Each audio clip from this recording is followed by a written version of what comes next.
Is such an exciting topic, and it's fantastic to see so many people here to learn more. So, thank you again for joining us. Again, as a reminder, VPNs and remote connections can hinder audio and video quality. So, we recommend logging on outside of those connections. And as a reminder, we are recording this session. Please draw your attention to the chat and Q&A features.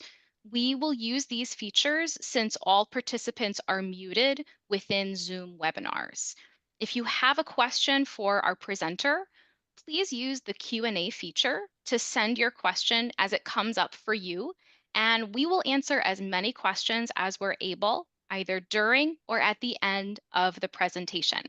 If you need technical assistance, please use the chat feature and select hosts or panelists in the dropdown to send us a direct message, and we will assist you. I will now turn the floor over to my colleague, Amy Domachek, who is a Program Development Manager with the Division of Continuing Studies. Hello, thank you, Emma. Thank you all for joining us on this session on psychological health and safety at work. As Emma said, my name is Amy Domashik. I'm a Program Development Manager for UW-Madison's Division of Continuing Studies, which is hosting today's free learning event. At the Division of Continuing Studies, our mission is to advocate for and engage lifelong learners through high quality and innovative programs and services, and we're pleased to engage you with this session today. As Emma stated, she'll be assisting, monitoring the chat, Q&A, and will respond to technical issues as we can. This session runs to 12:45 p.m. Today's webinar is an introduction to content covered in the full course, Psychological Health and Safety at Work. Registration is now open for both spring and fall sessions of that course. There's a QR code on your screen. If you want more information, go ahead and use your cameras. It'll send you to the web page, and we'll also include a link to the course in the chat. I'm pleased to introduce our presenter, Dr. Allessandria Polizzi. Dr. Polizzi is a highly experienced organizational development and HR consultant. The focus of her current work is leader and team resiliency, emotional agility, and building psychological safety. Dr. Polizzi has held executive positions in 2 Fortune 500 companies and worked in 15 different industries.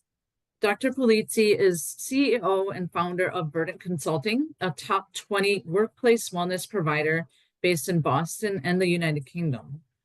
In addition to her course on psychological health and safety at work, Dr. Polizzi also teaches trauma-informed leadership for continuing studies and has done so since 2023.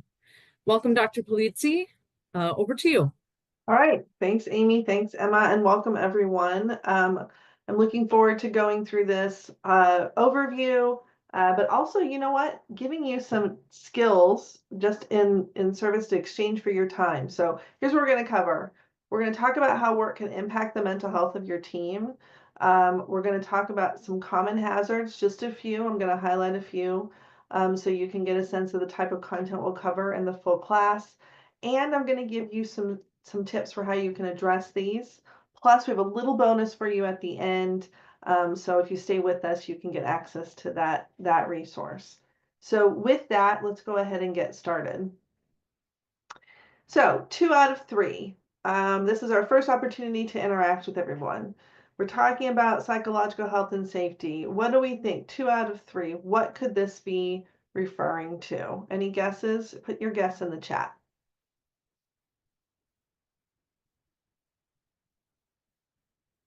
Love the introductions coming in. Thank you, everyone, for sharing who you are. Oh, 2 out of 3 people don't feel safe at work. Thank you. Bullying, burnout, quit, mental health impact at work.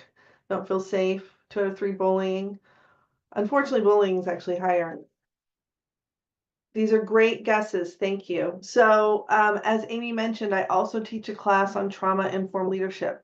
2 out of every 3 adults in the United States has had what's called a traumatic childhood event.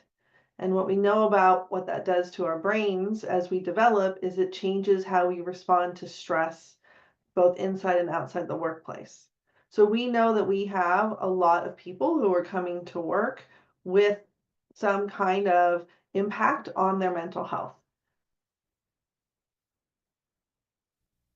Now, this isn't a new concept. I want to show you this quick video to give you a little bit of context about why this is such an important topic.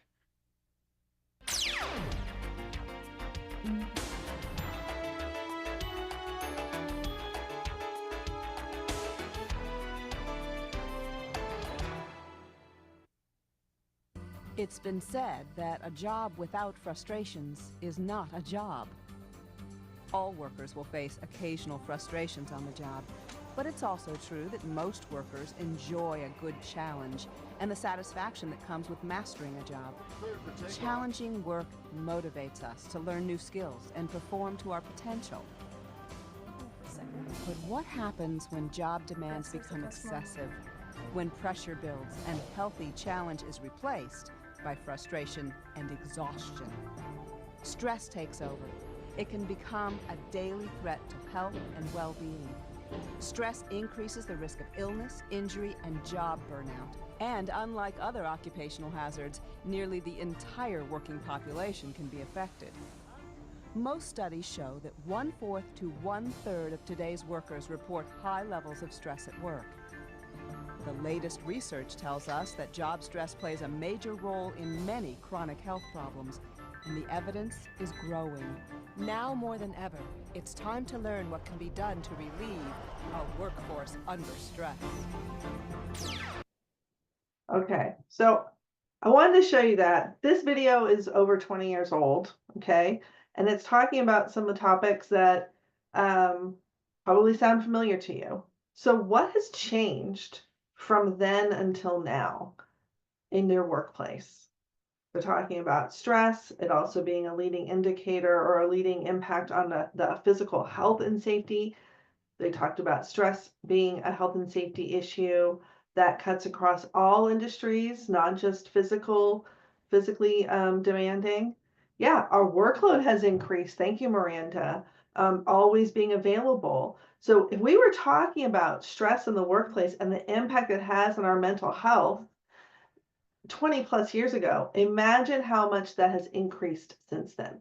This is not a new problem. Has been an ongoing problem for decades, and it's also been researched very well in that time period. So we're going to talk about how organizations can use that research and those insights, and how leaders can use that research and those insights to help create a healthy, safe, and highly productive workplace for their teams.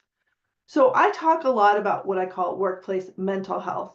And the reason we talk about mental health is because just like we have physical health, every single one of us has physical health, we all have mental health. It used to be that we thought, oh, mental health, that's an individual problem. We don't talk about that. That's something that's we believe that mental health really was about mental illness. But we know now that we have both physical and psychological health that show up and can be impacted by work. So when we talk about mental health at work, let's think about it as being on a spectrum. Everyone at work has mental health. Sometimes they have healthy mental health, right? They're managing their emotions, they're managing their stress, they're not being distracted by stressors outside of work, they're doing well. And then we can go all the way from at risk to symptomatic to being mentally ill. We aren't just going to focus on the people on the far right. We're going to focus at the full team, the majority of which are probably somewhere on the spectrum. And what we'll cover in the course is that there are different interventions that you can take depending on where people are. Clearly, as a manager, you're not going to be providing clinical support for your team, even if you are a clinician. That is not your role. Your role is as a leader, a supervisor, a manager. And so what we want to do is how can we understand the different skill sets that are needed so we can navigate these different parts of the mental health spectrum. But I wanted to give this context as we think about mental health at work. It isn't just when people are having problems. It is how do we prevent issues from causing the kind of stress that we saw in that video. So I've taken some of the global guidelines that have been established both by ISO and I don't know why you're seeing the blacks unchecked. Okay, sorry. I have to change how I'm sharing. Everyone bear with me. There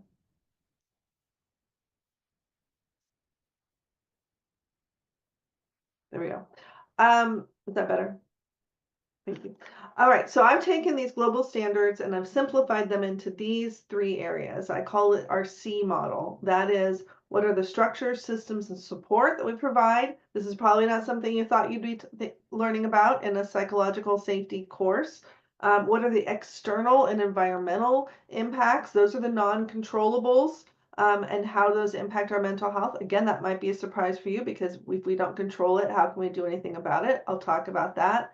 And then there's the more commonly discussed areas like our expectations for leaders and teams. Those are the behavioral pieces. So we'll talk about all 3 of these in our remaining 30 minutes together. And again, we go in more detail in the full course. So when I talk about the system structure and support, that is the ways in which we work within the organization. So think about how we work can impact the mental health of our workers and ourselves. And these are well-researched, what they call psychosocial hazards or hazards that exist within the workplace. These are the known elements that can have a negative or positive impact on the mental health of our workforce. And that includes everything from how well our job is designed, how clear and sustainable our goals and rewards are, how we operate as an organization, operating mechanisms, how we communicate, if we have the right systems and tools to do our work, and if we have the right amount of resources to get the work done. So I'm going to go through 2 of these really quickly for you to see as an example of how these elements can impact the mental health of your team and what you as a leader can do about it. So let's talk about job design. So this is, I also call this role clarity, but job design, there are specific elements to designing work that aren't just a list of tasks, right? So when we think about our organizations as organisms, they all have inputs and outputs and they impact each other. So we want to make sure that a healthy job has autonomy. People can make decisions. It has variety. I'm not doing the same thing over and over again. I have clarity of what's expected of me and what good looks like. And I have purpose. And this part's really important. Do I feel like the work I'm doing is connected to something bigger? Am I just, as they do in Alice in Wonderland, painting the roses red? Today they're red, tomorrow they're white. Or do I have purpose? Do I align with the values of the organization? So these are the components that employees need in order to have that healthy engagement with the work as adults. Additionally, our goals and objectives need to be healthy as well. Again, people want to know what they're being measured against and how they can be successful. As you saw in the video, even they said people want a good work. They want to be challenged. This is something that we know from a psychological perspective that employees want to be challenged. As humans, we like to actually accomplish goals. So are your goals clear and measurable? Maybe you've heard of SMART goals. Are they achievable? Do they prioritize quality over quantity? Are they aligned with the organization? And here's a big one. Are they in conflict with others? Let me give you an example of that. I once worked for an organization where we sold alcohol, and the sales team had sold to a bunch of distributors this new brand of alcohol we had, but we couldn't get the cans to produce it. And so had our supply chain was frustrated because they couldn't achieve what they needed to achieve. Sales was frustrated because they weren't living up to their promises. And so our goals were at odds with one another. And so that created a lot of unnecessary stress and consternation. Rewards. Are the rewards actually connected to goals? Rewards and how rewards, financial rewards in particular, or promotions, how those are distributed, those can be a little tricky and not always clear. So are they meaningful and are they distributed fairly? This is important because all of these help create that engine that can either help or hurt the psychological health of our teams. And of course, how do we support people's ability to achieve these goals, to get these rewards? And that's where you sit, right? As leaders in the organization, are you giving regular feedback? Are changes being communicated? Do we get employee input and have dialogue around these goals and rewards? These are all based on the psychology of how humans are successful at work and based on the decades worth of research on psychological health and safety. All right, so that's the ways in which we work. Those are controllables, but they're the ones we often ignore because they don't seem as obvious as having the impact on the mental health and behavior of our team, but they're incredibly important. I want you to think about it like if I had an employee who tripped and fell because of a hole in the ground, and we sent them home and they got better, we're going to fix that hole in the ground, hopefully. So these are the holes in the ground. These are the ways in which the ways we work can get in our way. Now, there's another piece, which are the non-controllables, and that's our environment and the external factors. These are the ones often I find that we just dismiss. Well, I can't do anything about it, so therefore I'm not going to make any adjustments as a result. And these are the sticky ones, right? Because if I can't control it, what can I do? So there are a lot of things that still impact the mental health of our employees that we should be aware of. And there are things we can do using a framework that we use in health and safety, which is called the hierarchy of controls that we'll go into in the session, that we can do to mitigate the amount of risk that we have to our teams. So here are some examples of external factors. Vendor stability. I've worked with some vendors who made working with them harder than maybe not working with them. But if you're stuck with them, you have a contract that can be highly stressful. High risk work in and of itself. High risk also includes the psychological risk of being exposed to people who are going through trauma, because that exposes you to something called secondary trauma. So we absorb trauma, especially if we're highly empathetic people and we are in service industries. So anyone who works with law firms, affordable housing, obviously social work, those are areas where that's a high risk job just as much as working on the cleaning windows up on the 100th floor. So it's high risk just psychologically. High competition, especially culturally, but high competition in your industry can be a stressor. Limited talent to do the job, especially as technology is evolving quickly, can be hard for us to find people to fill jobs. Shift timing, if you have a 24-hour work cycle, I've worked in several that do. That third shift, that overnight shift, is also sometimes called the suicide shift. So that's something to be aware of. And then external issues. Now I'm going to talk about the external issues because this is the one that often we dismiss because what can I do about the things happening outside of work? And that is true. However, I don't know about where you work, but a lot of people I partner with are starting to see external issues show up at work.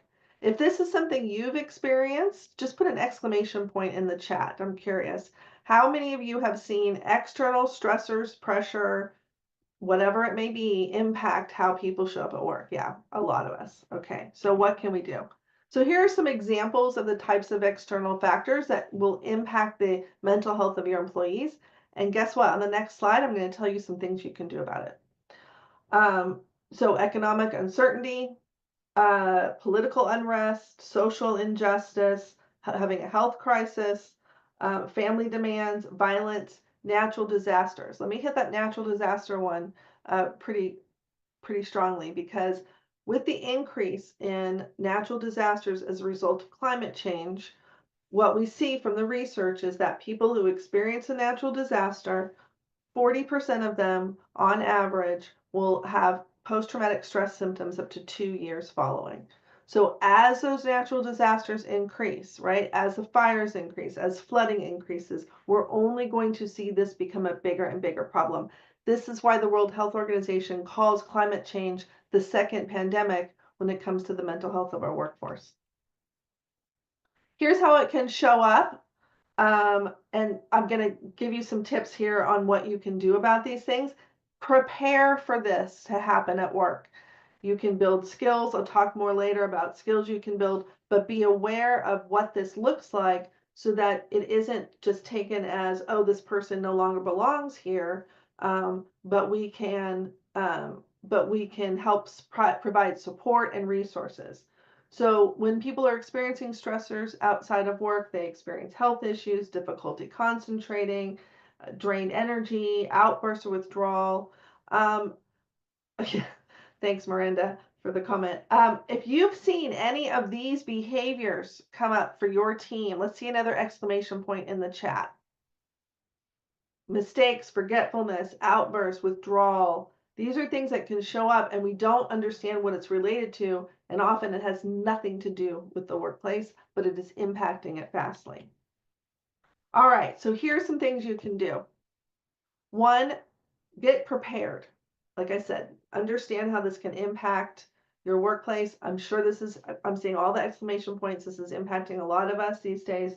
So establish policies for behaviors of what is acceptable, not acceptable. So we're not bringing some of that stuff inside, especially conflict and polarization. It's really important that you build trust, not just in crisis, but beforehand. This is the everyday meat and potatoes of being a leader, right? And that means being trustworthy and building that trust with your team. Equip your team and especially yourself with the skills to navigate these high stress situations. There are things like that have been scientifically proven to help us navigate high stress situations like mindfulness, self-compassion, and acceptance. And I don't mean meditation. I mean speaking to ourselves with kindness, paying attention to our unhelpful thoughts. Those are specific skills that we can build that help people navigate stress both inside and outside of the workplace. Those are healthy skills that most people don't learn. So it's a great way to add that for our skill set, and especially as leaders. And then have contingency plans. If this happens in your workplace, a natural disaster, what's our plan of action? And not just, a disaster response for making sure that, we don't have a breach of our IT equipment, but how are we going to make sure our employees are okay, especially if we know the mental health impact of experiencing those disasters. So because you're going to be so prepared, taking classes like this one, for example, then it's going to be better and you're going to be more equipped to respond and respond quickly. Activate those policies. You don't need to reinvent the wheel. Centralize your communication. Communication is key. And here's a big one, remain consistent. You don't have to make it up every day, right? This is how we reinforce trust as leaders as well. And then providing ongoing support. Just because things have healed on the outside doesn't mean they've healed on the inside. So provide that are any kind of return to work norms that you can put in place. One thing I recommend is understanding either the styles, behavior preferences, the work styles of your team, because not everybody works the same way, and then adjusting your onboarding or reboarding, however you want to think about it, accordingly. And then, of course, consistency, consistency, consistency. So this is very high level. I get it. But these are just a few things you can do. And the big one is be aware that these things impact your teams. All right, now we get to the one that probably everybody's been talking about, which is basically our psychological safety. These are the behaviors of how people behave at work and how they can either help or hinder the mental health of their workforce. And so here are some things that are common psychologically unsafe behaviors. Mistakes being punished, low trust, not allowing people to ask questions, not being authentic, focusing only on failures, being defensive, playing favorites. Speaking of questions, I'm going to check in. Emma, any questions we need to address so far? None so far. Thanks for checking. All right. So let's go through a few of these since these tend to be the more popular ones that we talk about. The other ones we'll go into in more detail in the class, but you see how everything creates this system, right? This organism that can impact the mental health of our workforce. So we're going to talk about how we respond to mistakes, how we respond to conflict, and some ways that you as a leader can demonstrate and reward the behaviors you want and ways in which you may not be. We're going to do a quick poll on that. So how do you handle mistakes? If you've heard of fixed mindset versus a growth mindset, put a G for me in the chat. All right. So let's talk real quickly then, since we have so many experts here on the growth mindset. If we have a fixed mindset, we respond to mistakes in a very inflexible way, right? So we avoid challenges. We definitely want to avoid anything that might cause a mistake. We assume we already know. If there's a mistake, we assume we already know why it happened. We see effort as futile, right? There's no need, don't fix what ain't broken, that kind of mindset. So it's very much about not just maintaining the status quo, right? Let's not push the envelope. And as we know, not a very successful approach, right? So when you have more of a growth mindset, you can look at mistakes as opportunities to learn. And if you put trust in place with your team, you're more able to find those mistakes before they become colossal. Let me give you an example. When they did research on Boeing, for example, you remember Boeing having problems with their airplanes, they found that many people on the factory floor or lower down in the organization had raised concerns about the planes and they had been ignored because the executive team didn't want to hear it, right? If you've ever experienced that, maybe not where you're at now, but experienced where the executive team isn't really interested in hearing the truth, put an X in the chat. Not where you are now, of course. None of us would work for places like that, but we know this can happen. So you as a leader, you have an opportunity to do that differently, right? Is to respond with, what did we learn? What can I learn? And demonstrate those behaviors for your team. So we see mistakes as abilities and situations that we can change and that we have an opportunity to learn from. So applying that growth mindset is incredibly important. The other one is to make sure we pay attention to conflict, right? So sometimes we tend to ignore the signs that maybe the team isn't doing so well. So here are some signs of conflict on the team. Tension between people. And I say this as a former HR executive and leadership coach. I see us ignore these because why? Because they're difficult to handle. And we hope they'll just kind of work it out. Not a good plan, by the way, not a good strategy. So if we see tension between people, that can be we can see that might be conflict that we haven't resolved. If people are afraid or feel like they're not speaking up, silence is not your friend. So if you see fear or people holding back, avoiding issues, if they're coming to talk to you about it and they haven't talked to the other person, that's a good indicator. If there's distrust of people double checking each other's work or not feeling comfortable with work product of each other, that's an area. And then dismissing either when people point out issues or when they feel like they've been called out and they may dismiss that as well. So these are some signs that you may have conflict on your team. If you've ever experienced this on a team, doesn't have to be yours, go ahead and put a C in the chat for me. Wow, okay. We got a lot of conflict. Yep. All right, so the big one here we're going to talk about as we wrap up in our last 15 minutes is, what can you do as a leader to model the behaviors we're looking for? So while you may identify opportunities to improve in how you work, right, or where you work, which both externally and internally, here is what we can do about our approach to working, right? And so these are the behaviors. So we're going to talk about this in our last 15 minutes. Does anybody recognize what these 6 behaviors are called? Put your answers in the chat.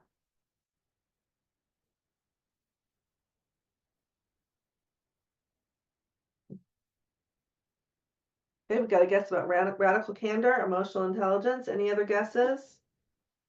We haven't gotten it yet. There we go. Tracy's the winner. Psychological safety.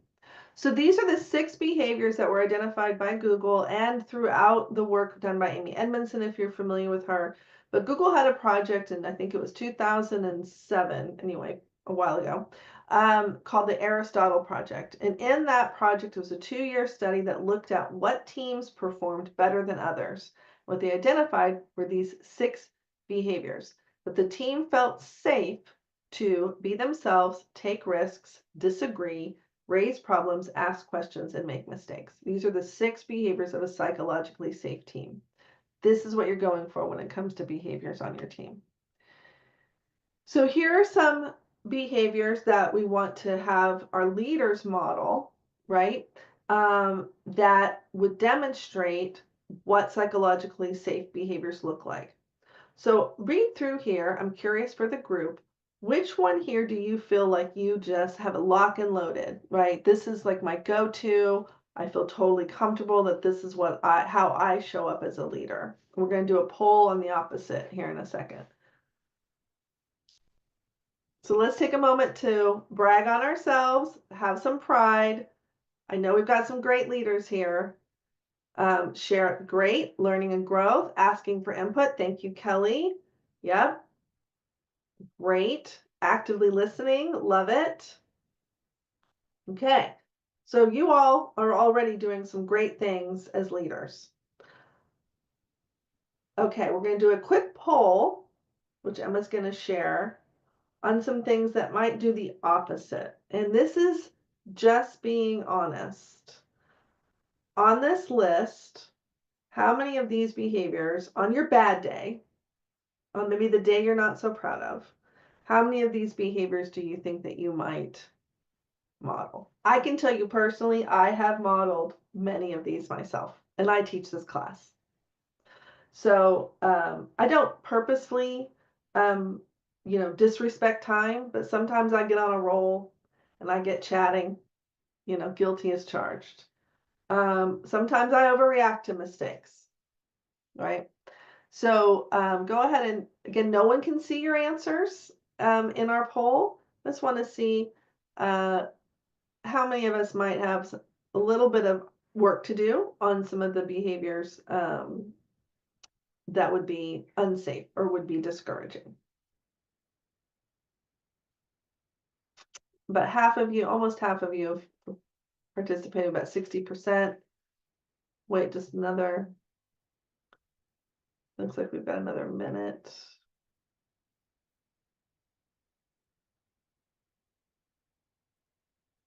Repeat the question, yes. Some people say they've lost the poll. I don't know if they closed it. Sometimes the poll window can shift behind your video window, so you may want to click out of your maximized Zoom window and see if the poll shows back up. We'll have a Okay. second one here in a moment.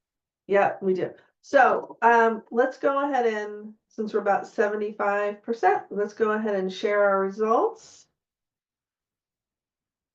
Yeah, so some of us are on the higher end. I'm going to say I probably am on the higher end, but many of us are in that medium. So we still have some work to do. And you know what? Here's the thing. I want you to just pause for a second.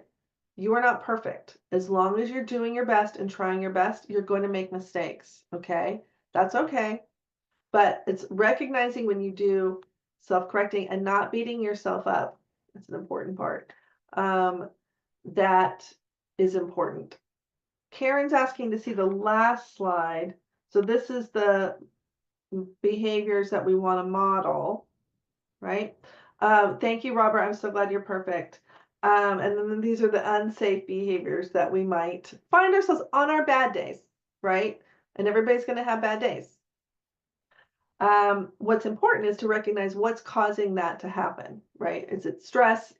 Are you reacting to something? Is it something happening at home, etc.? All right. So here's the other piece, is that as a leader, you don't just model the behaviors, you also reward the behaviors that you want to see on your team. I always say to leaders, create the team that you want to be on, right? So here we go. Here are some ways in which you can reward those behaviors. So just like we did before, go ahead and let's celebrate some of the great things that you're already doing, and pick one of these that you feel really good about. That's me for sure. If you ask my team, they would point to that and put that in the chat.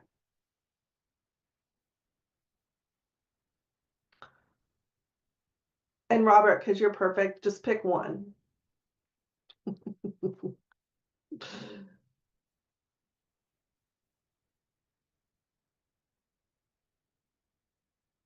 I love seeing this. I love seeing what a great job we're already doing because we're already trying to do our best, right?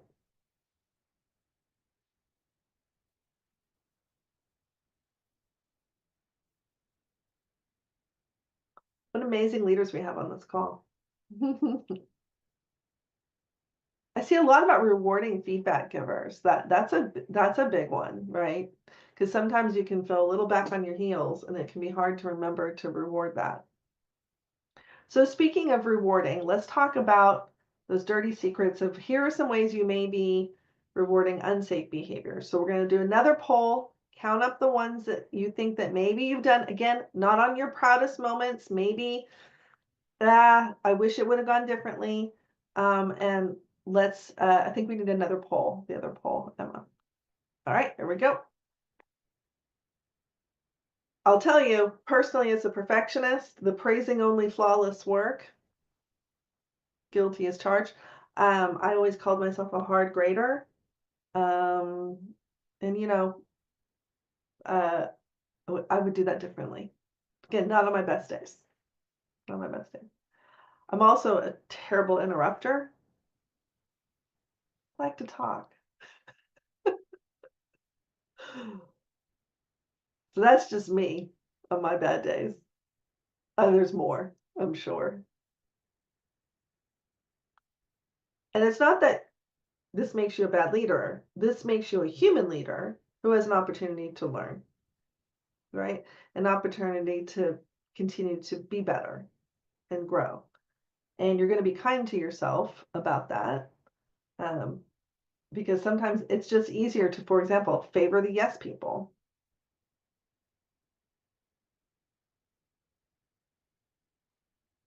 Okay, we'll give it another minute.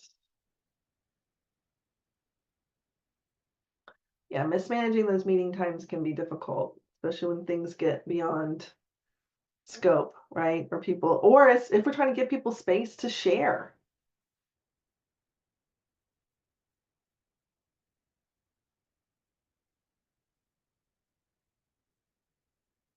Okay, we're at about 70%, and I want to just pay attention to our times because we're supposed to end at quarter till. So we'll go ahead and can we end and share? All right, here we go. So we lower here than we had on the others, but there are still some ways in which that we may be totally unconsciously doing these things. So it's important to pay attention. What would your team say? And Al, could you share that slide with the safe behaviors again? I had a request come in. Thanks. Yep. So here's rewarding safe behaviors, ways in which you can do that. Again, we'll go through a lot more in detail in our full course. All right. So kind of wrapping up and leaving time for questions. We have looked at the 3 different pillars, as we call it, of our structures, systems, and support. That's the ways in which we work. We have the environment and external factors. That's the where we work. And then we have our behaviors. That's the how we work. And so if we think about all 3 of those things creating this experience for our employees, all of which has an impact on their mental health. And so I'm curious to see what's most at risk for your team. If you think about those 6 behaviors of the psychologically safe team, is there anything there of, no, I'm sorry, let me go back. If you look at the areas we specifically focused on within those pillars, are there any that you think might be of concern for your team? Feel free to put that in the chat, or maybe on the team that you're on, right? Many of us are part of teams. So I definitely think external factors came up pretty strongly. Yeah. So we're going to talk about that because just because we don't control what happens outside of work doesn't mean it doesn't impact us and that we can't do anything to help mitigate that. All right. So today we covered how work can impact the mental health of your team. And by the way, this isn't a new idea, as you saw from the big hair and the big phones. This has been around for over 20 years, and beyond that, the research goes back actually 100.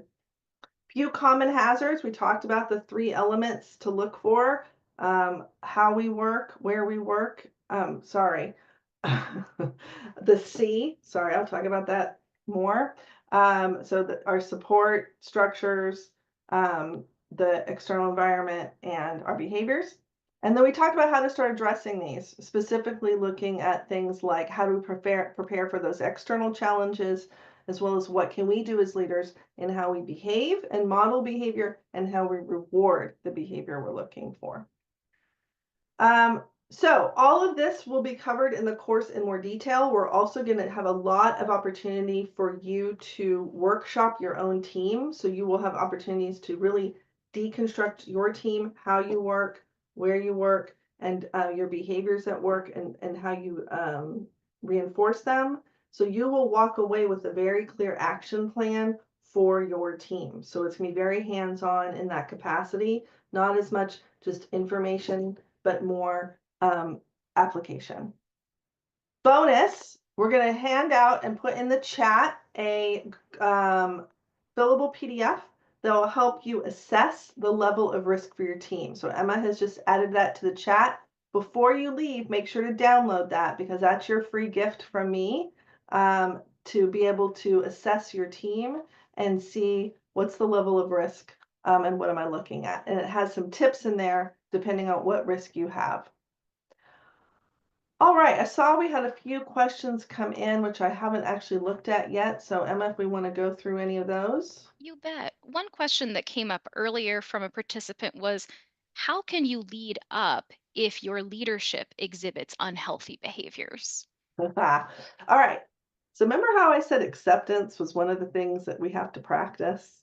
So one of the things is you can do the best you can in giving feedback, and then you have to accept that the people who are above you are going to lead in the way that they're going to decide to lead, and it has nothing to do with you.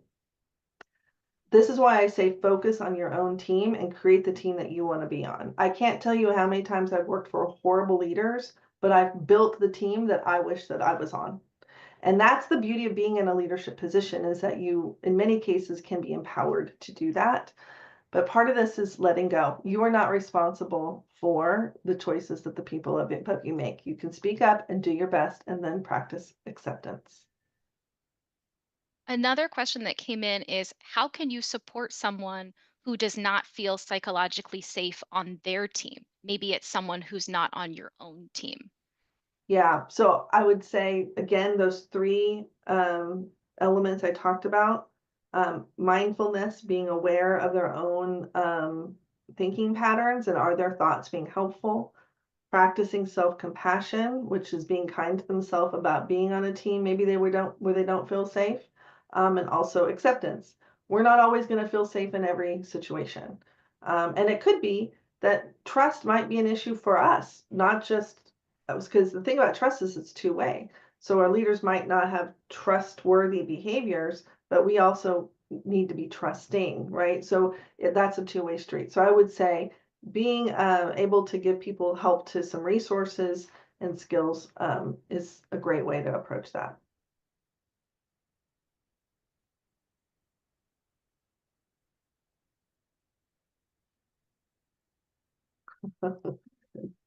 Sorry, Jen.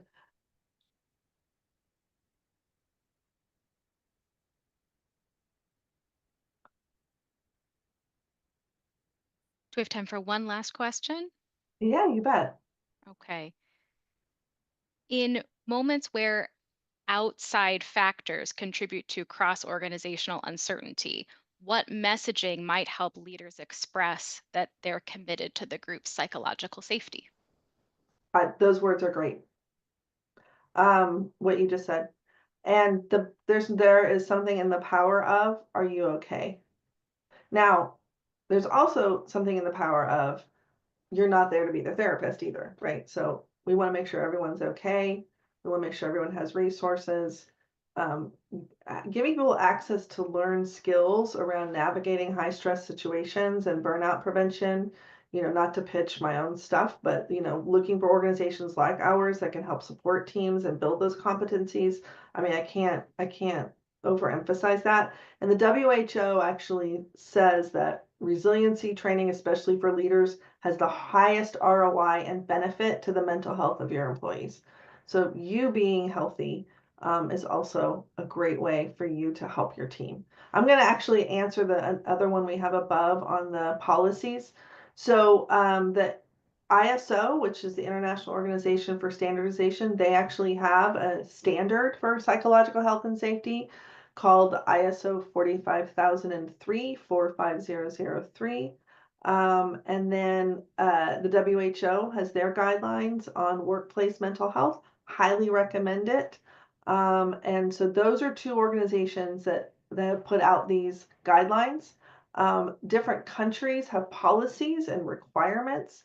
Australia, Canada, and in the EU, if you're a company that works with organizations in the EU, they're going to start requiring that even companies that support them have put these processes into place.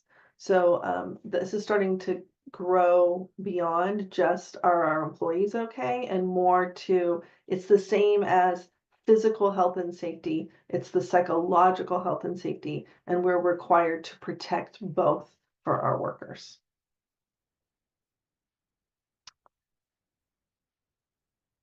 We're really struggling with the PDF, so is there a way to like email it or? We'll have to look into that, but we should Okay. wrap up. Okay. Well, I want to thank everyone for joining me today. Great questions, great interaction.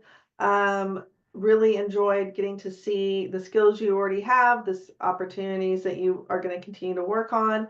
Hopefully you took away a couple little tips that you can apply. You've got that PDF that Emma's been putting in the chat. And hopefully some of you join me in the class so we can help you build the psychologically healthy and safe workplaces on your own teams.